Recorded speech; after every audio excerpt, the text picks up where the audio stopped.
They gave Jason his first jersey. It was number 52. It was way too big. He didn't care. In fact, there was a rumor going around school that he slept in it for both nights. He was pretty fired up. Well, the game begins, and I will say before the game, because we honored the seniors before the game, to see Jason embrace his parents in uniform is a memory I will always cherish. I mean, it brought tears to my eyes. So my dream was, John, I wanted to get him in with enough time to score a basket. I thought if he could score a basket, that would be a memory he would have for the rest of his life. Well, he gets in with 4 minutes to go.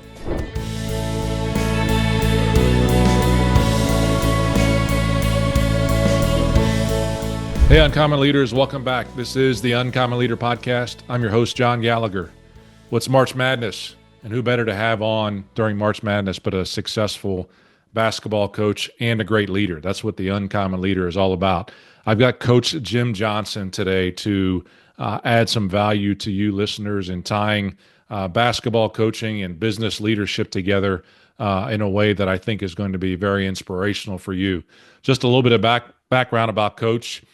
In his 20-year coaching career, he had 428 victories, turned 3 teams around. If I said that wrong, he's probably going to, that 428. He's turned 3 teams around as we go forward, transforming losing teams into champions. And he's got a special story that's coming up on 20 years that we'll talk about, the J-Mac story. Many of you who are listeners and know me when you're a sports fan, you're going to recognize this story. But we're going to get a chance to talk about his 7 leadership keys that he now shares with other leaders and businesses to help them grow. Coach Johnson, it's great to have you on the Uncommon Leader Podcast. How are you doing today?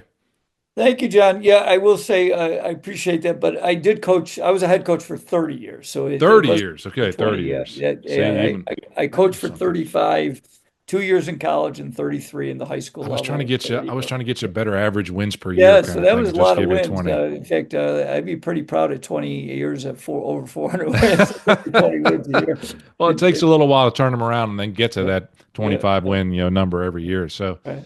all right, so I'll give you that. So let's start this. We're recording this on day 1 of the NCAA basketball tournament getting started, better known as March Madness. So before I even jump into like the leaders, do you play a bracket? I have again this year. I used to be really big into it. I'm not quite as big since I've been out of coaching, although obviously I still love basketball. So, and it's always such an exciting time of the year because the hard part is I've never been great with the brackets because I always pick some upsets, but it seems like I picked the wrong ones. Yeah. It's a tricky thing for sure. It's So, important to get those 512s right. There's usually always 1 or 2 each year. Go right. ahead, share it so we can put the money on it. I'll get it out. I'll get the podcast out before the end. Who you got going all the way? Florida. Florida. Yeah, they're playing pretty good. All right, Yeah. excellent. Well, I'm glad you shared that, and I know we're missing the start of this thing, but we'll have a great interview as part of that, and then get a chance to watch some basketball today. So I want to ask you the same first question outside of our basketball interest, but the same question I always ask my first time guests. And if you would tell us a story from your childhood that still impacts who you are today as a person or as a leader. Well, that is interesting because I have a lot of different, positive and some challenging as child. But one that sticks out to me was I'm the oldest of 6, and I have my next 2 are both brothers, and we were pretty darn competitive. My dad was actually my high school coach, so he loved sports as well, and we were out in the backyard. But funny is that I was mostly into team sports, but I was actually a pretty good runner too. And when my brother and I were challenging each other about running around the block. And he went first, and I timed him. And then I went second, and he was supposed to time me. Well, I came back, and I knew I beat him. I was puffing and huffing and puffing. And uh, he didn't time me on purpose. And Oh, I started running after him, and my next brother went in, and my grandmother was there because my mother was out someplace, and she goes, my youngest brother or younger brother at the time said, "Grammy, I think you might want to know this, but Jim is ready to kill Tom." And that's not the only time we've competed over the years, but I think it did bring my nature out that I'm a pretty darn competitive person still to this day. So Well, you spent 30 years in coaching, so you had to go through a lot of experiences as well in that competitive side. And again, 428 wins, that comes along with a few losses as well in terms of going through Right. that journey. You know, as a coach, was there any one win that kind of stuck out to you that was just really powerful? I ain't asking the J Mac story yet. Give me a story like, yeah, it was about you and your team that really sticks out. Well, certainly the JMAC night, and I won't delve into it right this moment, but it was the greatest night I ever had in coaching. So I'm not going to lie to you and say that it was not. I think the greatest win that I'm most proud of is it was my second to last year. It was the best team we ever had, and we played in a tournament. We're in upstate New York. It was in downstate Westchester, and we played. Uh, Iona Prep, that's a small private school, and they were tremendous. In fact, they had two 6'10" kids, John, and I coached for 30 years. I never had a 6'10" kid ever. They had two that didn't even play. They were just on Oh, the bench. But their starting center was the New York State Player of the Year, and he actually has dabbled. He's played some in the NBA. And their second best player at the time was a junior named Ty Jerome that actually plays for the Cavaliers right now. So they had two guys that actually played in the NBA, and we beat them. And that was wow. probably the greatest win we ever had as far as my. I mean, I had a lot of certainly great wins and all that, but just the fact that I know I've never other coached another team against another team that had two NBA players on Yeah. their team, I bet and not. And two 6'10" guys on the bench. Goodness yeah, gracious. yeah. Holy So cow. That's definitely a team that yeah, would be a huge win, no doubt about it. I mean, I played in high school and we had some big wins on the way to a state championship my senior year, but I don't know that we ever experienced that with regards to two NBA players and two 6'10" guys and having that win. That's pretty cool. I'd love the overlap between sports and leadership. And you think about some of those lessons, and we're going to get into your seven keys here in just a little bit. But like some of those memories have got to be those moments that are not even basketball related for you, and the leadership, especially coaching high school kids. What was it that was most rewarding for you inside of that space of the leadership and sports that you continue to find value in today? well, the two things is one is really as I became better and became I think a better leader is really focusing on building relationships, and that's the power. And then just the other thing, I'm a pretty driven guy, and I'm really into goals, and I spend a lot of time working with our players on both our team and individual goals. But when you could get a group of young men to work together and do more than they think they can. To me, that was like the greatest feeling in the world, is that, when you got them. And it's interesting because some of my best teams, talent-wise, didn't, in my opinion, reach their full potential. And then there was a few other teams where, I didn't think they were going to be really that good, and they just exceeded. And it just had so much to do with that building that chemistry and them getting to believe in each other and care about each other and caring about we over me, which is something we emphasize pretty much every day. So We over me. Love that as well. I mean, I think again, those relationships are so important. I know that some of the ones that I had, especially early on in my journey after I left high school, those are the ones that kind of stick around from a memory mhm. standpoint. And again, unfortunately, sometimes you remember the losses even more difficult than the wins. I mean, again, you got 30 seasons under your belt. My senior year in high school, we were 25-1. We won the state Wow. championship, and surely the first question that we always get when we talk about is, well, who did you lose to? And I'm Right, like, yeah, I right. can I can go back to the Fairmont West game that we lost by 1 point when we were down Wow. nine with 60 seconds left, and I just happened to miss a layup with about 3 minutes left in the game, a Oh my wide God. open layup. Wow. So yeah, those are the kind of things you remember, but they shape you as a leader. Not that it ever really was that important. Those on YouTube, that's actually a picture. Well, you can't see it off my head, but me standing there as a senior in high school. And so I still have some of those memories that exist in a team photo around here somewhere, that team. But Right. those memories stick with you for a long time. You have 30 years of those memories in the coaching world, plus that time that you were competitive, as you say, as an athlete yourself as well. And you've ultimately brought that together now into what you refer to as are your seven keys to leadership that are for business leaders as well as those in sports. While Right. we won't have a chance to talk about all seven of those, maybe if you could just outline what they are and then ultimately really talk about how you got to those keys. Was it over your coaching time, or how'd you get to them? Yeah, so I'll start with a quick story just to give you context. So, my dream when I got out of college I wanted to be a teacher and I wanted to be a varsity basketball coach. And at 25 years old, that dream came true after only 3 years as an assistant coach. And I took over a program that wasn't very good, but in my mind, I was going to take them from the outhouse to the penthouse in the first season, right? Well, in that, John, I led that team to 17 consecutive losses.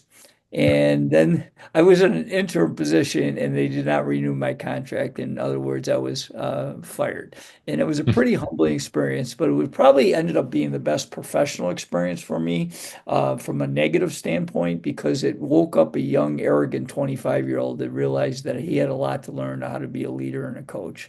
And so that's when I really started my journey of studying leadership and did a lot of reading, went to a lot of clinics and conferences and picked different people's brains and listened to a lot of audio programs. Back then, there were cassette tapes and all that, Oh yeah, Zig okay. Ziglars and Jim Rohns and all of them. And so it was just really as I continue to grow, I really want to establish some structure, because I think great leaders develop processes and systems that people can get used to, and that's something I think we really did much better, and our players really I appreciate it. So these were the seven keys, and then we can delve into one or two of them, whatever. But clarifying your vision, which I talk about how to lead yourself first before you can lead others. Number two is building trust. Number three is called creating an edge. Number four is effective communication. Five is one that is pretty obvious, but boy, I found a lot of leaders don't do this very well, and that's lead by example. Mm. Number six is my leadership philosophy, which I call leaving a profit. And then number seven is something I really built into as I learned more about it. And now it's gotten pretty big in leadership, and that's servant leadership. So.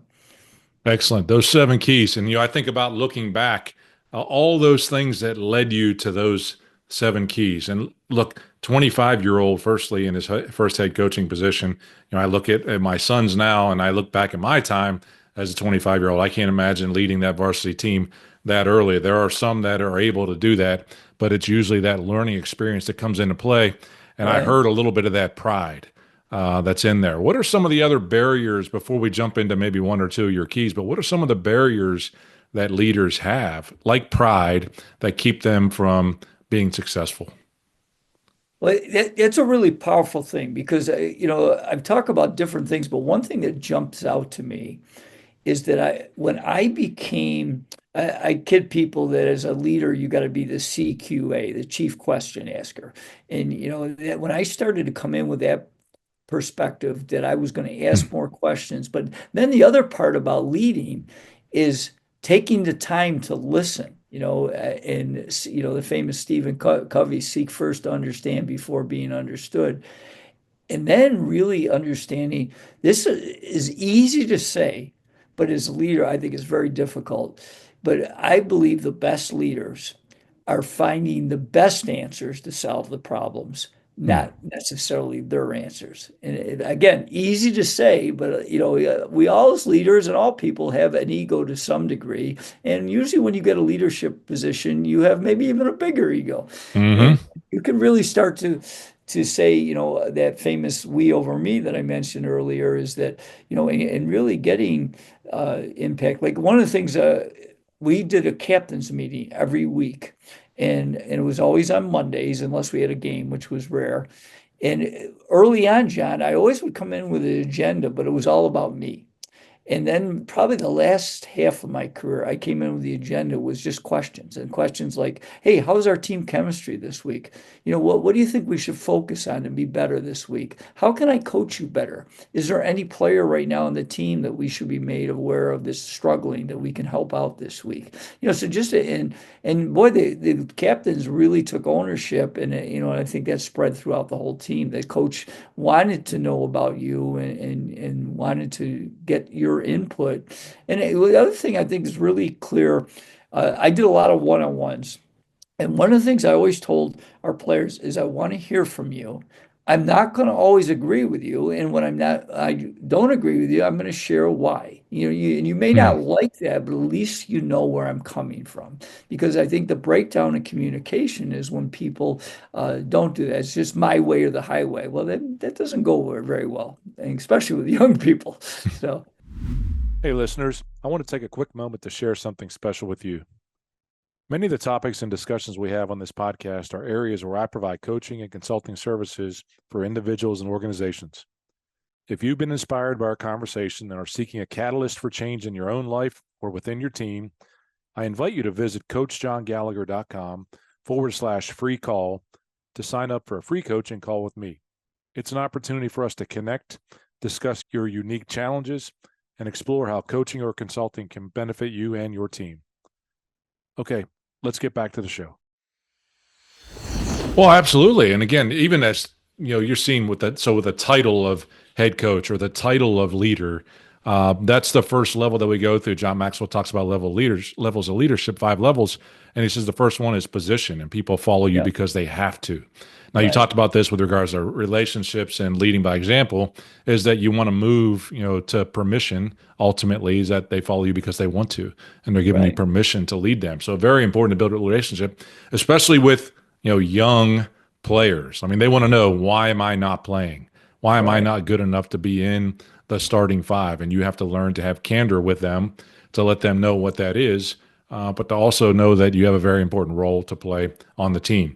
Leads into me, one of the keys that I wanted to ask you about, we talked about this before getting started, was trust. And you talk about Mhm. this intentional trust plan that you put together. Tell me a little bit more about that key the intentional trust plan.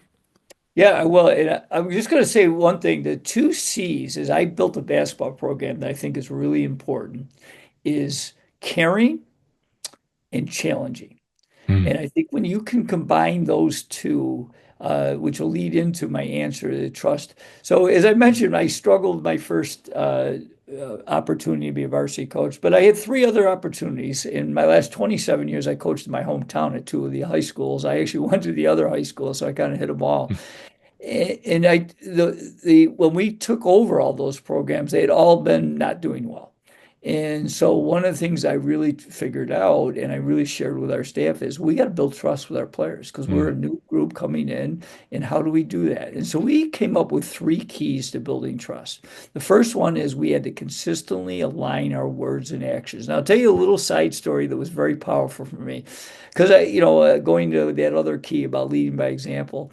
Well, coach was one of the things we mandated for most of our career is that we on the road we were going to wear shirt and ties. Well, I didn't love wearing shirt and ties myself, so one time I chose not to. And all of our players, and I'll never forget one of my parents saying, "Hey, coach, how come all the players got to wear shirt and tie? mm, You don't?" And that was a really good thing for me to, because after that, coach wore his shirt and tie the rest of his career if I was going to assist on our players. And that's the power of example, I think is really important. mm, The first one is aligning your words and actions. Like one of the things I talk to leaders about is I think you should have a few non-negotiables, but you can't have like 100 rules because if you have 100 rules, you have no rules. But one of our non-negotiables is we expected our players to be on time. So if I said that, practice was started, sometimes I did funky things like we'd start practice at 2:17 because we really wanted to make sure that they were on time. And I always would kid them that if you can't be on time, be early. Those are your choices. And so with that, that's what, but as myself, you could ask all the players, coach never came late for practice, never came late for a meeting because that was that important to me.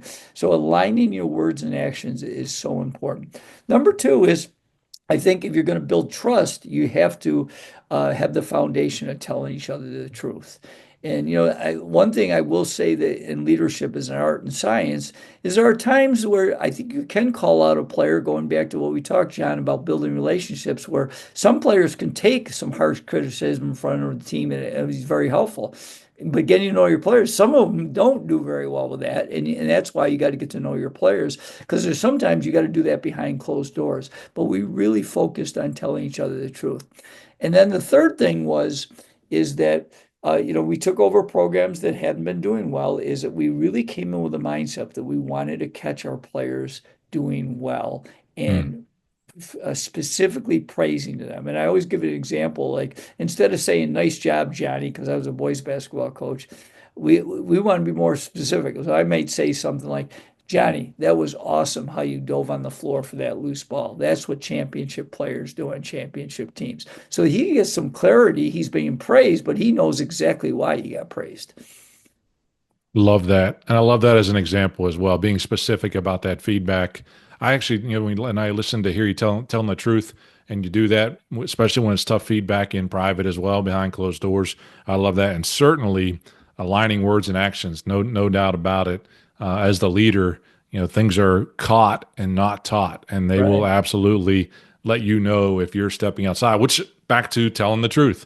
Those Yeah. three things together, they all work well. Love that as a trust plan. Those three steps seem very simple. And to your point, in terms of where we got in terms of those 7 keys, those relate to business, or frankly, they relate to life.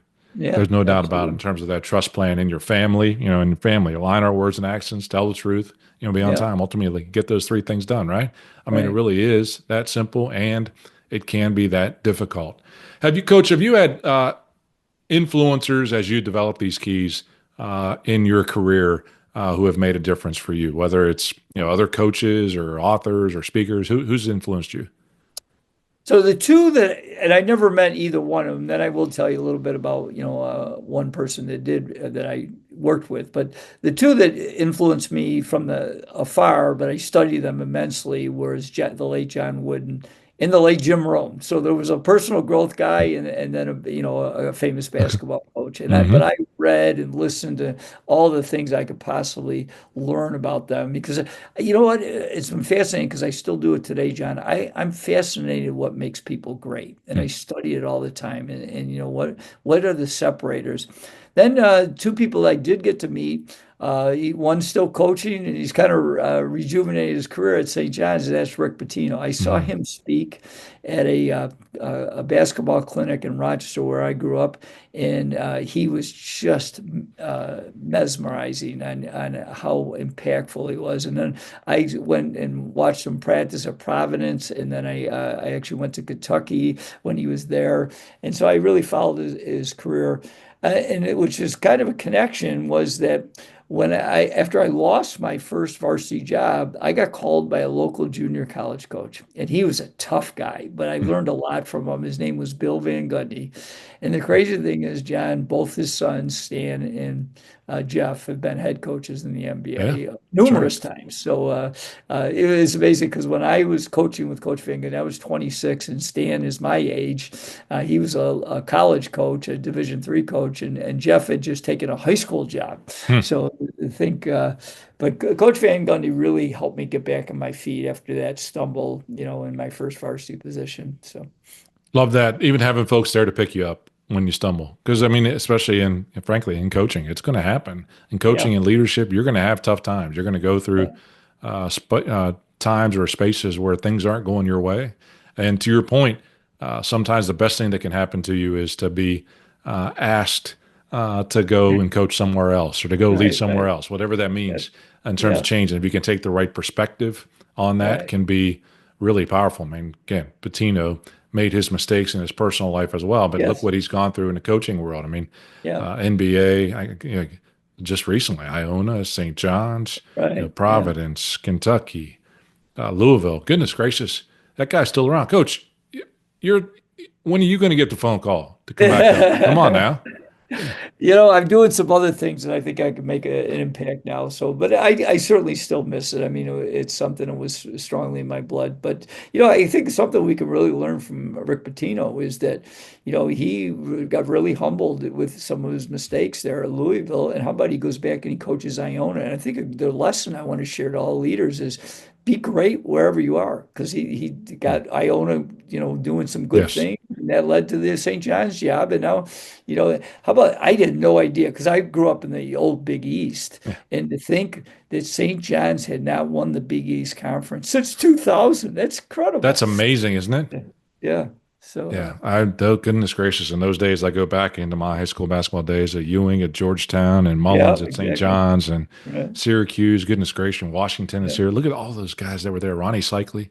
Oh, I Goodness know. gracious. Yeah. Wow, that was phenomenal. A phenomenal league. All right. So we talked about trust. Um, Give me one other key that you'd like to talk about today and kind of one that's very impactful for you. You know what? I think because I always start a lot of my leadership presentations with this simple question, and most people know the answer, and that is who's the first person you got to lead? And of course, it's Mm, yourself. And so, when I talk about clarifying vision, one of the things, one of the more impactful books for me early in my life that I read was Dr. Covey's Seven Habits. And that's where I really got awareness because I was pretty cool. Is that, when he's talking about, having your personal mission statement, I'm like, I had mhm. no idea what he was talking about. But I really started to think about it and I got very clear. And I encourage leaders to ask this question a lot. And that is, why were you put on this earth? If you're a person of faith like I am, why did God put you on this earth?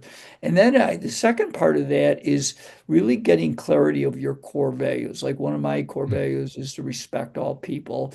Another one is I want to continue to grow and get a little bit better each day. But just having clarity about your core values, and then try to put it into a statement. Like, and I put this right out there when I talk to different leadership groups. I'll say, my mission is to be an outstanding role model that makes a positive difference in the world by helping others make their dreams come true.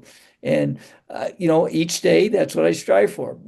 Some days are better than others. That's what life is all about, right? But when you get clarity of, why are you getting up every morning? I think it's just a really powerful thing because once you start leading yourself better, then you can influence and lead others better.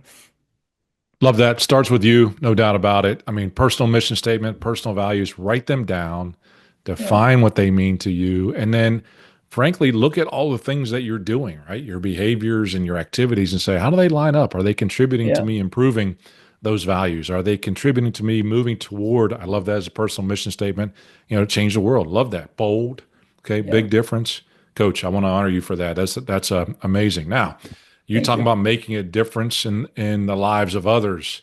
Maybe it's a good time to lead in the story that ultimately probably impacts every conversation that you have, and it's the JMac story. And those that are in our generation, you and I, they'll remember the ESPN highlight that drove this. But tell me the story of JMac and ultimately how I get how it's impacted him, and I see those videos all the time. But how has it impacted you as a person, your journey? Tell me, go as far back and as detailed as you want Yeah. to. So I'll start with the context that Jason tried out for our JV team. I was the varsity coach back in 2003. And my JV coach came to me during tryouts. He says, Coach, we've got this young man on the autism spectrum, which I didn't know much about autism. It was starting to become a little bit more prevalent back then. We certainly know a lot more, but there's still a lot of questions about it right now. But and he was very small in stature. He was like 5'6", 90 pounds soaking Hmm. wet. But my JV coach said, Coach, I want to keep him in the program as a manager and let him practice with the team because he's got this heart of gold and he loves the program. And so that's what he did. And I was starting to get to know him because our JV and varsity games were usually back to back. So he would sit on the bench for both games, but he was going to Hmm. JV practices. But really, what I grew such an admiration. Though I will say, quick sidelight: his nickname J-Mac was tagged by me because I could not pronounce his last name. Unfortunately, Fortunately, he liked it, and in fact, I kid people that his senior year, that almost everyone in the school knew who J-Man was, but Hmm. most people didn't know what his real name was. So That's funny. That's it great. was funny.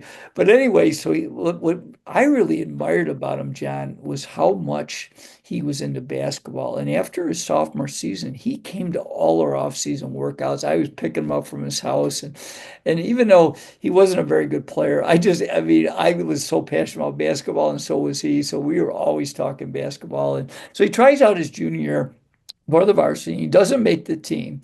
And at that point in my life, John, I was kind of known as the guy that had winning seasons but couldn't win the big one. We kept Mhm. losing our postseason tournament. I'll never forget our first meeting that year. I walk in and Jason immediately raises his hand. I said, "Yeah, J Mac." He says, "Coach, we know you've never won a sectional championship." And I said, "Well, thanks, Jason, for the reminder. But this year is going to be different. We're going to adopt this stay focused mantra and we're going to help you win." Well, we have another good season, Jason's junior year. We lose in our sectional Mm. semifinals for the sixth time in my career. I'd never taken a team even to the finals, and we lose at the buzzer. So it was a devastating loss. But Jason really picked me up because after that season, he said, Coach, we're going to do it next year. And he came to everything. And again, so tries out his senior year. I bring him in. I said, J-Mac, unfortunately, you're not quite good enough to make the team. And he was pretty disappointed because it was 3 years in a row. And I had never had a player try out 3 times in a row without making it.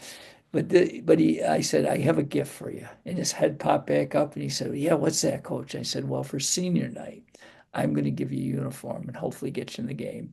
And I kid people that periodically he would ask me about that uniform during the season. And of course, I define periodically as about every other day. He was pretty funny. He wasn't gonna let it go. He Yeah. heard it. So the little quick thing is that his senior season, we were expected to have a very good team. We had a lot returning from the previous year. But adversity hit. We won our first 2 games, and then we had an incident. It was in my book called The Coach in a Miracle, where it divided the team. And John, Mm, I nearly resigned because it was so bad for a while. wow. Wow. And it led this team that was because they were divided, we really struggled for the next 3 weeks. We lost 3 games. We shouldn't have lost any of them.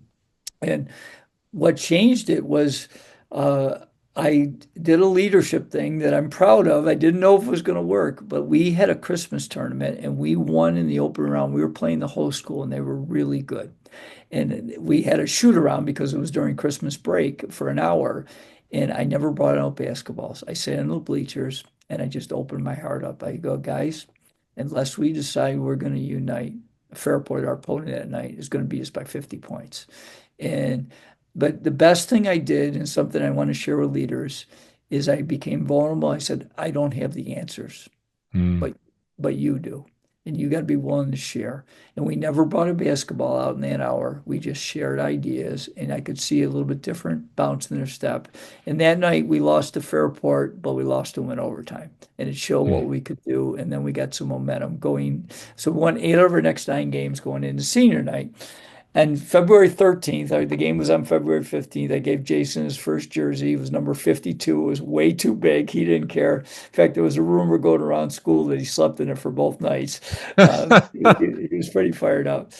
Well, the game begins, and I will say before the game, because we honored the seniors before the game, to see Jason embrace his parents in uniform is a memory I will always cherish. I mean, it brought tears to my eyes. Well, now we get into the fourth quarter and it's just over 4 minutes. And my dream was, John, I wanted to get him in with enough time to score a basket. I thought if he could score a basket, that would be a memory he would have for the rest of his life. Well, he gets in with 4 minutes to go. And I'm usually a pretty macho guy. You know, I stand up pretty much through the entire game. But what happened next profoundly touched my heart and soul. Well, he walked on the court for the first time, all our student body, they called themselves the six men. They gave him a standing ovation. But what I didn't know, and Jason didn't know this either, one of our parents had made these pictures, these placards of Jason's face. In fact, President Bush, we had a chance to meet him, and he actually took a placard back with him to the oh, White House. wow.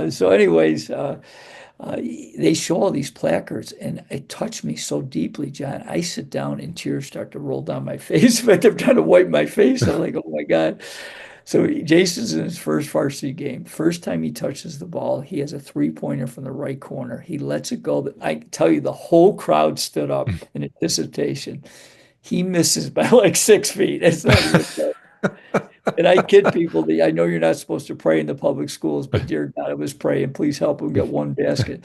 Next possession, he has a much shorter shot from about 10 feet. And this time it hits the backboard, hits the rim, and falls off. And the whole crowd groans. But I'm thinking, all right, God's starting to listen. We're getting closer. Mm, yeah, getting closer. Then the third possession, he has another 3-pointer from the right wing. He lets it go. Magic. It goes in, the place just erupts. And I'm thinking to myself, God must be a basketball fan. Not only is Jason scored, he's got a 3-pointer. Getting better than this. Well, the next possession comes down, he makes another three, and it goes louder. And then I'm going to fast forward, then I'll come back and I got 2 quick points to share with you. But Jason's idol, I kid you not, was the late Kobe Bryant. Jason Mm, used to sign his name, Jason J. Mac Kobe McElwain. That's how much you like Jason or Kobe Bryant. Well, 6 months after that game, Jason's at the ESPY Awards. He's up for the greatest sports moment of the year. And I kid you not, one of the other finalists, there were 4 of them, was Kobe Bryant. Kobe had mm, scored 81 points in a game for the Lakers that year. So Jason meets his idol and beats him out for the ESPY. Well, how does he do that? Well, after making those 2 threes, He comes down. He actually his only 2-point basket is actually his foot was on the line, and Mm. then he made a couple of misses, and the place is just in pure bedlam. And two things I'll never forget, John. With a minute to go, I'm sitting on the bench. I'm in shock, tears still rolling down my face. I can't believe what I'm seeing. And I get a tap on my shoulder. I'm shocked. I look behind me. It's J Mac's mother. And John, she's bawling her eyes out. Mm. And she gives me this big embrace. And she says, Coach, this is the best gift you could ever give my son. I was so touched. I cried harder. And then this is how You the got me game, going now, Coach. Come yeah, on, keep going. yeah, how the I know game the ends. story, and I'm still Yeah, got tears coming out. Yeah, our opponent's awesome. Spencer Port, and I want to give kudos. They were great sports that night, but they score with about 10 seconds to go. And our player that takes the ball out of bounds, he normally throws it to our point guard, but this time he throws it right to J-Mac. And J-Mac's dribbling down, and I think they're just going to let him go in and make a layup. Oh no, he pulls up like 2 feet behind the arc, almost an NBA three. I think, J-Mac, don't shoot from there. You're going to ruin this moment. He launches this rainbow. Swish. I look over and it was just like the movie Rudy. The whole gym ran on the floor and our players put him up on their shoulders. He got the game ball over his head. And at that point, I had no idea how many points he had. And our public address announcer comes on and says, the leading scorer for Greece Athena tonight, J-Mac with 20 points, including six 20. three-pointers. And it was just crazy. And, one thing that I do want to share, there are so many lessons that I learned from that, but probably the greatest because I mentioned that we had really struggled as a team for a while. And I knew the players liked Jason, but I wasn't sure. But the greatest thing that touched me so deeply was the players on their own Mm. decided that they were going to shine the light on J-Mac, and they passed him the ball every possession. In fact, I still kill Jason to this day. J-Mac, I'm still looking for your first assist. You to make one pass the whole game, uh, but it was just really cool. And then I guess just to wrap that up. J-Mac now has to go back as our team manager because you got to play 6 games in the Mm. regular season. But yet he embraced that role, and we had never won the sectional championship, and we were down 14-3 in the championship game in front of 10,000 people. We came back rarely and won right at the end and won our first sectional championship. And the really cool thing, John, because I mentioned earlier about we over me, and that's what I love about Jason, because people would ask him all the time after that, what was the best thing about your senior season, expecting him to talk about his game? And he'd say, winning Section 5 championship. There's nothing better than that. And yet, I was fortunate to be a coach of leading a lot of Section 5 championships after that. And yet, the best thing that ever happened in my life Mm. in coaching was that night. It just, it touched my heart so deeply.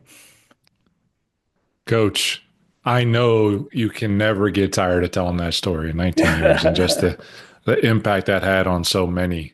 Like I can now remember the ESPN highlight like it was yesterday. I'm going to put a link to it, and that Yeah, I watched the ESPY speech that he gave as well when Kobe Bryant yeah, was there. Put a link to that one too.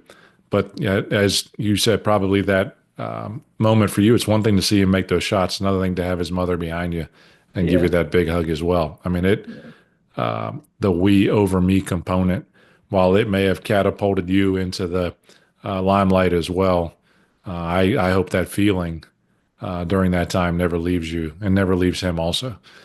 So Yeah, how it's cool is that funny story? because I certainly I would never be considered a marketing expert because it's funny because the only thing back then is you had to call it in our local newspaper, and back then they used to follow it better than they do now, uh, but we didn't even get a headline. I said I take that back. It said Greece Athena ties for league title, and it mentions just a little bit about JMac and really how it exploded, John, because I wouldn't have done. I mean, I was so touched by it, and in fact, the next day at school, all we did, I was a phys ed teacher. We watched the game film the whole day. But what I didn't know was Jason speech pathologist called one of our local TV stations, and they borrowed the video. And that night, they showed it, and within 3 days, it was Mm, viral all over the mm, world. It just was crazy. So yeah. Before those days of social media to get there, that's the thing. It makes it viral. It was yeah, unbelievable. Coach, I appreciate your time today. I appreciate you sharing that story, and I can see the impact that it still has on you. You know, one of your 7 keys, leaving a profit, means making things better. right. Coach, you've had an impact on him and making things better in the work that you've done. So well done. Thank You you. also talked about, maybe God had a sense of humor and he loved basketball. So I've just got kind of two more questions, or maybe three more in Yeah, terms of asking sure. folks where to find you. But how has your faith played a role in your journey from, uh, you know, chasing your brother back into the house to try and kill him after he didn't time you when you beat him around the block, all the way to, frankly, 428 wins later and what you have going on today? Well, you know what? I've always been a person of faith. I will say that because of all the trials and tribulations I had as a coach, that there were times that I did lose a little faith. I'm not going to lie to Mm-hmm. you. But, I will say that miracle game just really did strengthen that, God, because, people sometimes will ask me, and I think God was trying to send a message because back then there was a lot of confusion. There's still not total clarity on autism. But I think it was his gift to the world to say, you know what, people with autism can do a lot of things and Mm. just give them a chance. And I think that was a great message. And so I'm a strong believer in faith, and I pray pretty much every day now. It's important to me, and I just it's something that I think there's a bigger power than me, and so I'm talking to him. I meditate every day, so I'm listening to him, and I also pray every day to Good. share some ideas with him. So Excellent. Fantastic. Coach, I appreciate you sharing that as well.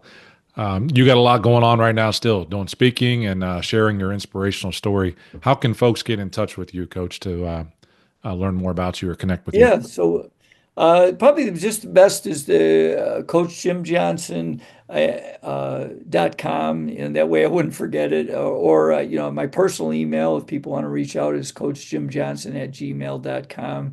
But we have a free newsletter, and we have a free weekly blog, and I have a video series, and we have a podcast as well, Limitless Leadership Lounge, to help young and emerging leaders. I'm trying to give back because I struggled as a young leader, as I mentioned. So, and I speak around the country. I've been very blessed to speak a lot of educational and business type groups. I speak. I brand myself as an inspirational leader, so trying to help people build championship teams, through culture and all that good stuff. So.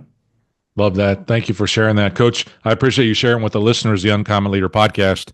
I think I can count on one hand the number of time I've had stories bring tears to my eyes as well, and those were fantastic tears that you brought in sharing that inspirational story and the impact that you've made. Last question. I'll give you the last word. This is the last question I always finish my guests with, but I'm going to give you a billboard, and you can put that billboard anywhere you want to. What's the message you're going to put on that billboard, and why do you put it there? Well, I think we've had some real ups and downs in our world with chaos and the one thing that I mentioned it earlier, but I would say my billboard would say respect all people. Hmm. We don't have to agree with everybody, and we're not going to agree with everybody. But the thing that's been disappointing to me in leadership, I know you're a John Maxwell guy like I am, Hmm. and the fact that, I think he's said it a number of times, is leadership sad. And I think Hmm. that's because there's been a breakdown of respect. And to me, that's one of my core values. And no matter whether I agree or disagree, I really encourage people to respect all people. Sure would be a simple rule if folks would follow. I think the world would be a Yeah. different place, Coach. No Yeah. doubt about it. Right. Coach, I wish you the best. Thank you for Thank you. sharing with the listeners, and I hope that we can stay in touch in the future.